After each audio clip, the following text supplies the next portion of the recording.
L'Éthiopie souhaite élargir sa coopération et renforcer ses relations commerciales et économiques avec la Fédération de Russie.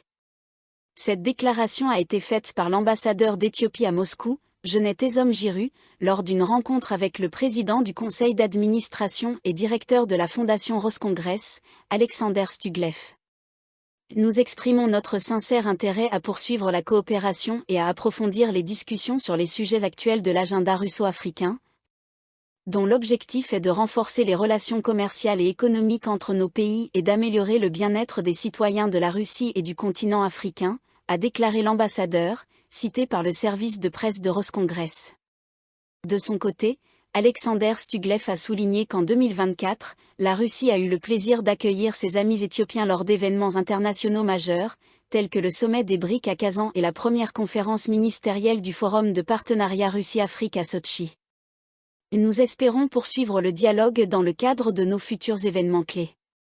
Je suis convaincu que la participation à venir des délégations éthiopiennes contribuera à renforcer encore davantage la coopération russo-éthiopienne dans tous les secteurs, a-t-il affirmé.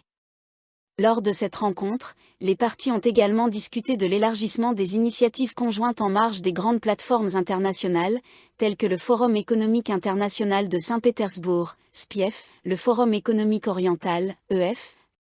le Forum juridique international de Saint-Pétersbourg, SPILF, la Semaine russe de l'énergie, REW, et le Forum russe du tourisme, Voyager. Les deux parties ont convenu de collaborer dans des secteurs clés, notamment l'échange d'expériences, la lutte contre la pollution, le traitement des déchets solides, la protection des écosystèmes et le transfert de technologies vertes. Elles ont souligné l'importance de renforcer les liens entre les institutions publiques, les entreprises privées et les organismes de recherche, afin de favoriser des solutions fondées sur des données probantes.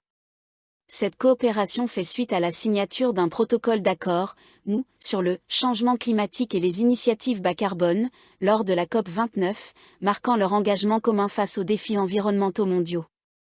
Enfin, un intérêt a été exprimé pour la mise en place de missions commerciales, notamment sous forme de tourisme d'affaires, ainsi que pour la fourniture de consultations spécialisées sur les questions soulevées par la partie éthiopienne et l'organisation d'événements nécessaires tant en Éthiopie qu'à l'étranger,